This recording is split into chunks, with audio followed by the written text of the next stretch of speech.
विलेपार्ले पूर्व मुंबई येथे 32 वर्षांपूर्वीपासून असलेले जैन मंदिर तडकाफडकी मुंबई महापालिका प्रशासनाने बुलडोझर लावून जमीनदोस्त केला।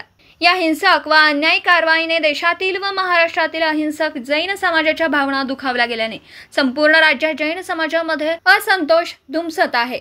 मंदिर पाडताच सांगलीतील जैन समाजाचा असंतोष उफाळून आला। आज दक्षिण भारत जैन सभेने आयोजित केलेल्या सकल जैन समाजाच्या बैठकीत मुंबई महापालिका प्रशासनाचा तीव्र शब्दात निषेध करण्यात आला। या प्रकरणी महाराष्ट्र शासनाने मंदिर उद्ध्वस्त केलेल्या महापालिकेचे अधिकारी व कर्मचारी यांचे तातडीने निलंबन करावं, त्याच ठिकाणी जैन मंदिर पुनर्निर्माण करावं असा एकमताने ठराव पारित करण्यात आला। मंदिर पाडण्याच्या घटनेच्या निषेधार्थ गुरुवार दिनांक 24 एप्रिल 2025 रोजी सांगली कलेक्टर ऑफिसवर भव्य असा जैन समाजाचा आक्रोश मोर्चा काढण्याचं ठरलं।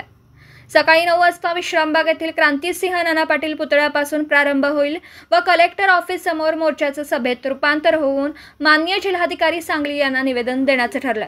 या बैठकीत सभेचे अध्यक्ष भालचंद्र पाटील, चेअरमन रावसाहेब पाटील, मुख्य महामंत्री डॉक्टर अजय पाटील, खजिनदार संजय शेटे, महामंत्री प्राध्यापक ND Birnale, doctor CN Chougule, Shashikant Rajoba, DA Patil, doctor Jaypal Chougule, Swarup Patil Yadravkar, वकील शीतल मदवान व रोहन मेहता इत्यादींनी मंदिर पाडल्याच्या घटनेचा तीव्र शब्दात निषेध केला। 24 तारखेच्या आक्रोश मोर्चात लाखोंच्या संख्येने उपस्थित राहण्याचे आवाहन करीत यापुढे असा अन्याय जैन समाजावर होऊ नये म्हणून कायदेशीर व रस्त्यावरची लढाई जोरदारपणे लढू असं सांगितलं।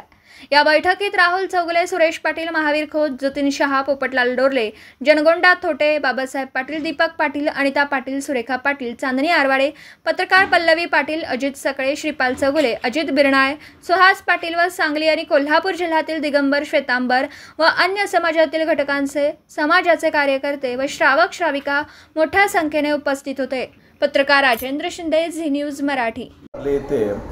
आमच्या जैन समाजाचं मंदिर उद्ध्वस्त करण्याचा जो प्रकार झाला तो आम्ही दक्षिण भारत जैन सभा आणि सर्व विश्वस्त जैन सभाच्या वतीनं आम्ही त्याचा निषेध करतो। खरं तर 30 वर्षापूर्वी असलेल्या या मंदिरामध्ये रोज पूजा अर्चा चालत असताना आणि अनधिकृत ठरवून त्याला जे पाडण्याचं काम केलं आहे ते खरोखर निंदनीय आहे। समाजामध्ये ह्याचा असंतोष सर्व देशभर पसरलेला आहे। जैन समाज हा शांतताप्रिय समाज असला तरी हा क्षत्रिय समाज आहे। आमच्या महावीर भगवान जगावं जगू दे हे तत्व जरी सांगितलं असलं तर जगण्यासाठी कोण आपल्यावर आक्रमण करत असेल तर त्याला प्रत्युत्तर दिलं पाहिजे, हेही आमच्या भगवान महावीरांनी शिकवलेलं आहे। दुसऱ्याला जगण्यामध्ये आपण डिस्टर्ब करायचं नाही, पण आपल्या जगण्यामध्ये कोणी डिस्टर्ब करत असेल तर ही प्रवृत्ती आपण नायनाट केली पाहिजे असाही आमचा धर्म सांगतो।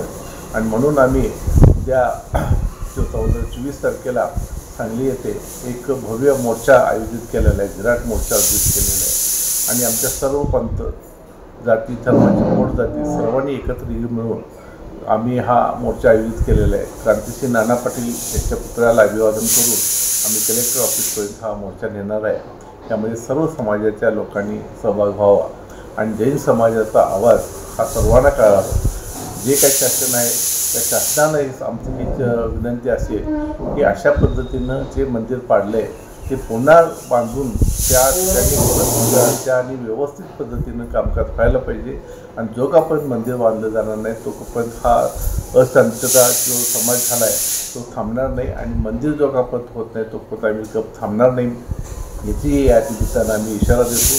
समस्त जैन समाजांनी त्या दिवशी या कार्यक्रमाला उपस्थित राहावं असं आवाहन करतो।